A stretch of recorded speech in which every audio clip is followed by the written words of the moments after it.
The cold came without warning, not gradually, not with any courtesy of transition. One moment, the air was merely sharp. The next, it was pressing down on everything with a weight that felt almost deliberate. A man lying on the ground felt it first in his back, then his hips, then his fingers, even through the wool. He did not move. Moving meant letting the cold air under the canvas, and the cold air under the canvas was the thing that could kill him before morning. Welcome to Mystery Wild West, where we follow the real history of the American frontier, not the version with the stars blazing peacefully overhead and the cowboy at easy rest beneath them.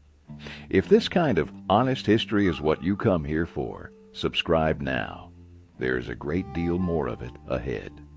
Today we are going to talk about sleep on the open range, or more precisely, about the survival problem that sleep on the open range represented every single night for the men who spent months at a time on the Dakota plains and the Texas panhandle and the high country of the Montana Territory.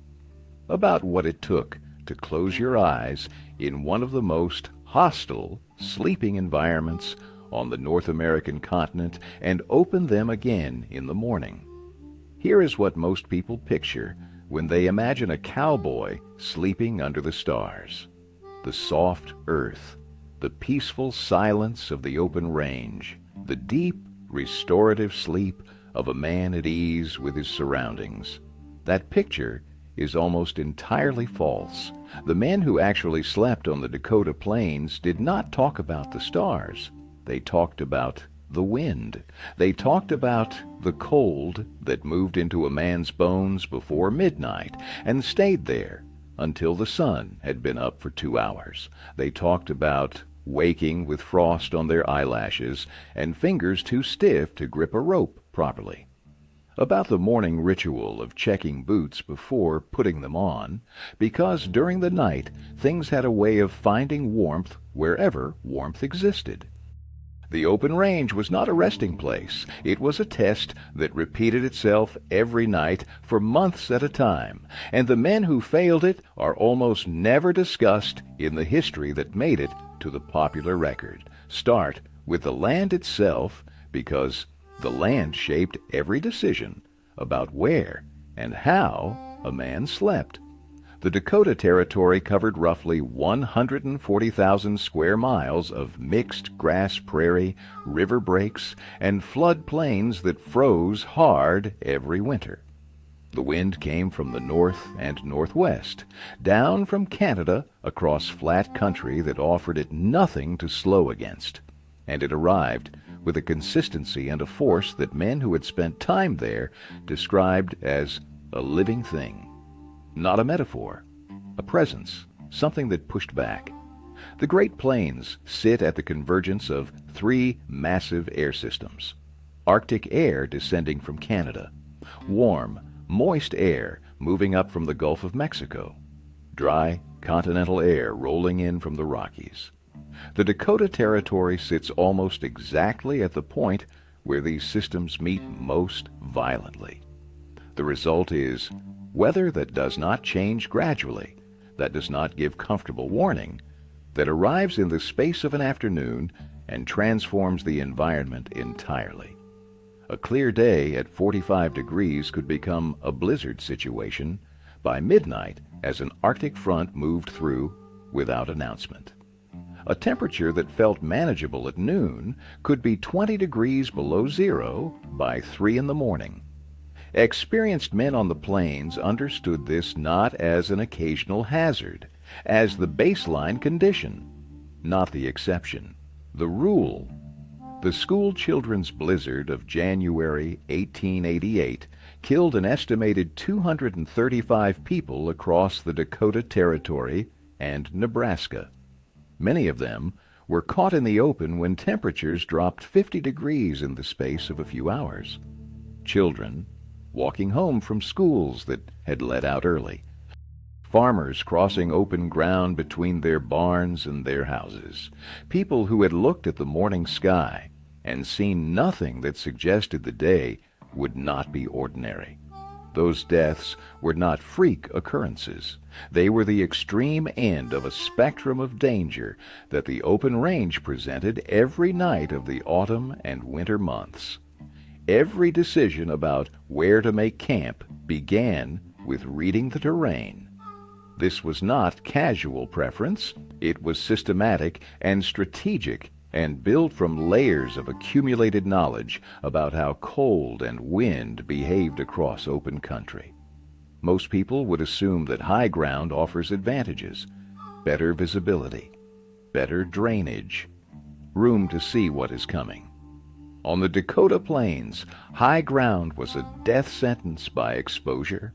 The wind came across the plateau without interruption, stripping warmth from everything it touched with an efficiency that a man trying to sleep had no defense against. High ground was ruled out immediately. Low flat draws looked sheltered, but were deceptive in a different way.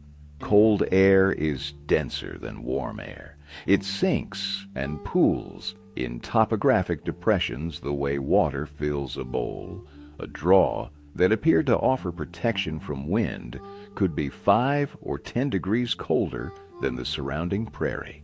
Concentrated cold, sitting in the lowest available point. Low draws were ruled out. What a trail boss looked for was the middle option. A cut bank along a dry creek. A stand of cottonwood trees on a creek bottom.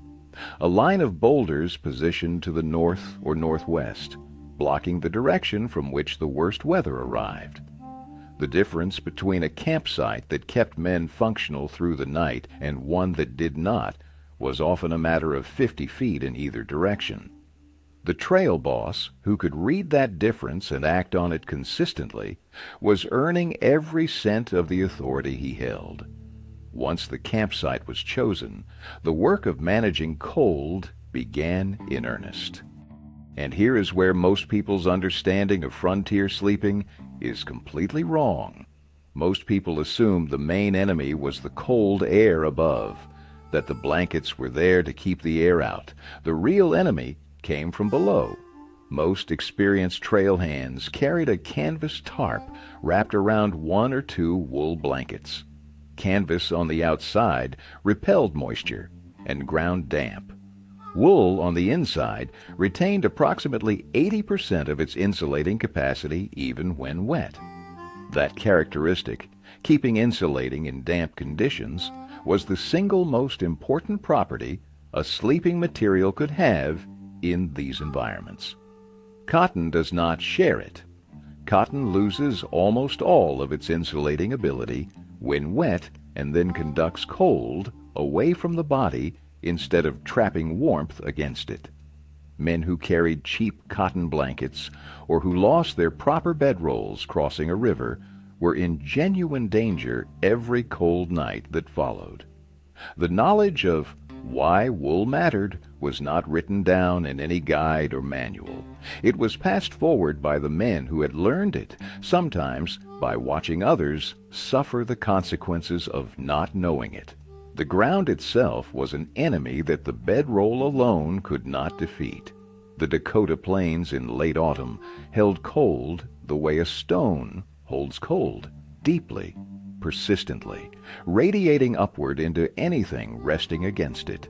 A man who lay down on bare ground, even with a wool blanket above him, was losing heat constantly downward through whatever insulation was between his body and the soil. Over hours, that loss accumulated into the kind of cold that a sleeping person does not feel arriving and cannot easily reverse after the fact. Experienced hands knew to pile dry grass beneath the canvas before lying down, several inches of it packed into a rough mat, creating an insulating layer between the body and the soil. Grass traps air. Trapped air holds warmth. The physics are simple.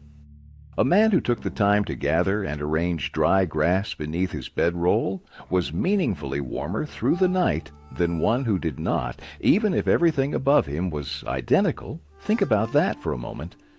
the difference between survival and serious danger on some nights on the Dakota plains was whether a man had spent 10 minutes gathering dry grass before lying down.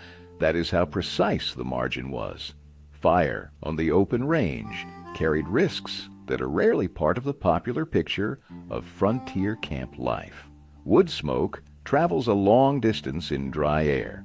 The range wars of the Dakota and Wyoming territories were real and ongoing conflicts, and a fire, visible from a distance, was information about a camp's location that not everyone finding that information would use peacefully. A cautious man kept his fire small and his smoke minimal. More immediately, the dry grass of the late-season plains was a fire hazard that required no help.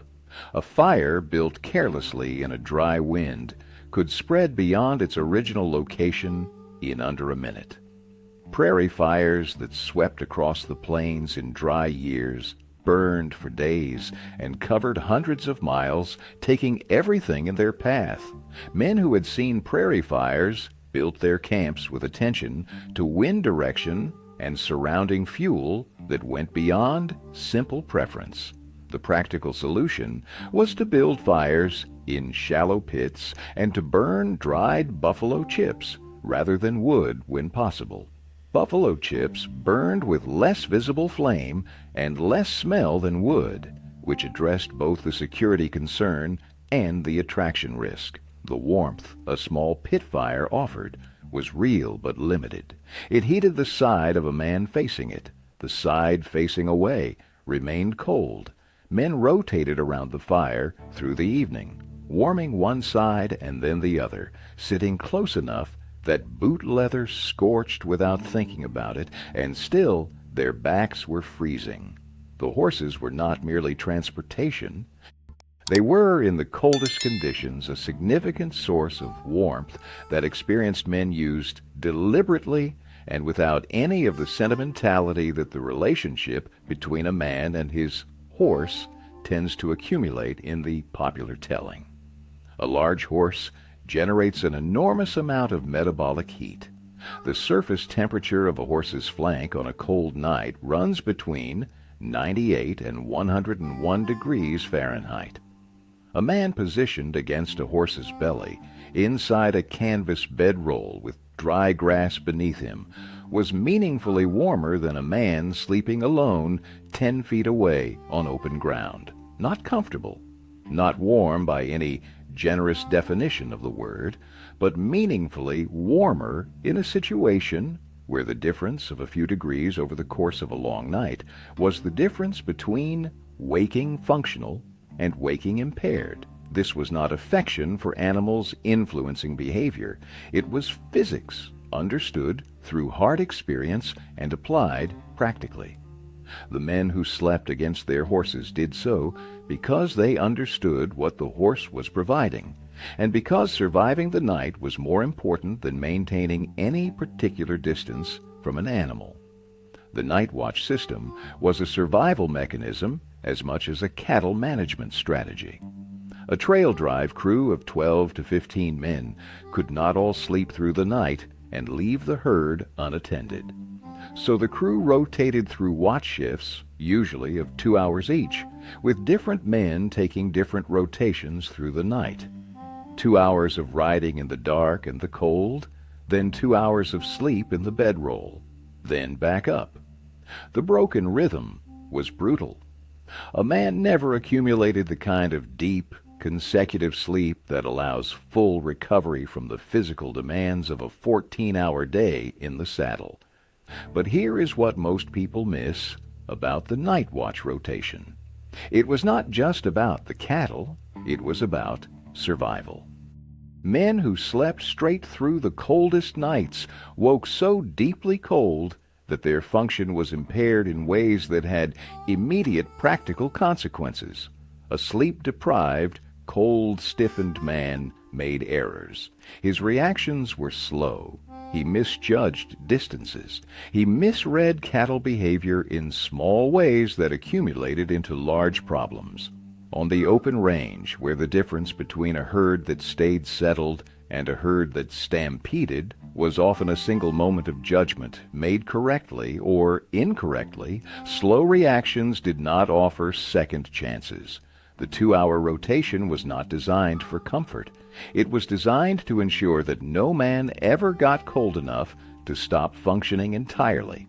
The rattlesnake problem belongs in this picture and deserves to be understood plainly, because the mythology of the frontier tends to treat snakes as atmosphere rather than as the serious danger they represented.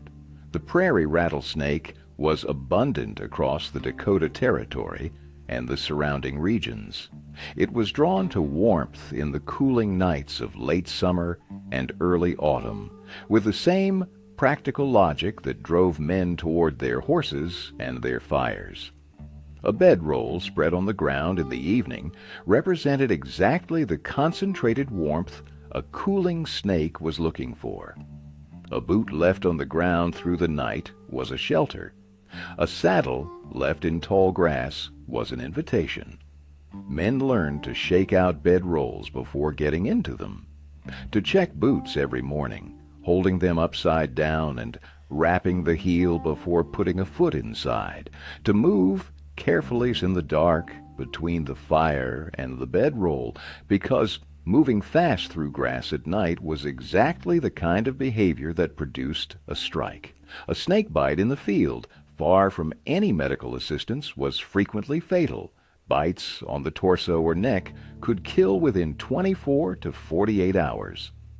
The treatment available, hot compresses, whiskey administered internally, incision, and suction attempts, addressed almost none of what the venom was actually doing to tissue and blood. Men who were bitten in the field and survived did so largely despite the treatment rather than because of it. The respect that experienced range workers showed toward snakes was not theatrical fear. It was the practical, unsentimental attention that a man applies to a hazard he cannot eliminate and can only manage. Check the bedroll. Check the boots. Watch where you step in the dark. One moment of inattention produced consequences that no amount of regret could correct afterward. The physical toll of sustained open-range sleeping did not always make itself known immediately. Some of the damage was cumulative, building over seasons and years before expressing itself in ways that could not be ignored. Prolonged sleeping on hard ground without adequate insulation beneath the body caused chronic inflammation in the joints that bore the greatest sustained contact with the cold soil: the hips, the lower back, the knees. Men in their early 30s who had driven cattle through multiple Dakota winters often moved with the deliberateness of men 20 years older. Not from any dramatic injury, not from a single identifiable event, from the slow, cumulative pressure of years of sleeping on ground that was too cold and too hard for the human body to tolerate night after night without consequence. They did not talk about this as suffering. They talked about it as the weather getting into their joints in the same matter-of-fact language they used to describe everything else about the conditions of their work. The frontier produced men who were practical about their own damage in a way that was not stoicism in any aspirational sense. It was simply the language available to them for the thing they were experiencing. Hypothermia was not understood as a clinical condition with identifiable stages and predictable interventions. What men understood, from observation of others and from their own physical experience, was that a man who got cold enough stopped making good decisions before he stopped functioning physically. He became slow, then quiet, then cooperative in a passive, detached way that was not calm, but was something else, something the men around him recognized as a sign that action was required. The response was practical and immediate. Get the man moving. Get him near the fire. Get something warm into him, if anything warm was available.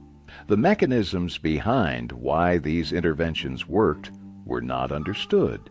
The interventions themselves were because they had been developed through the hard curriculum of watching what worked and what did not. A man who went quiet in the cold needed attention before he went still.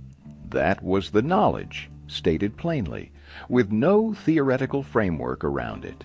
And it was sufficient knowledge to save lives in situations where the theoretical framework would have been useless anyway. Modern research into thermoregulation has confirmed with scientific precision what those men knew empirically. The body loses heat fastest through conduction with cold surfaces. Wet insulation is worse than no insulation in conditions that cause hypothermia.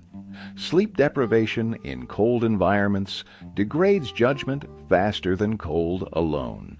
The fragmented sleep of the night watch rotation, brutal as it was a better survival strategy than uninterrupted sleep that allowed core temperature to fall unchecked through the coldest hours. The trail hands of the Dakota Territory did not have research papers. They had dead colleagues and living lessons, and the accumulated knowledge of men who had survived before them passed forward in the direct, practical language of people who understood that the information had value because it could be used. The men who survived on the open range were not more resilient than ordinary people in some vague, elevated sense. They were not tougher in the romantic way that word tends to get used when applied to figures from the past. They were knowledgeable. They were attentive.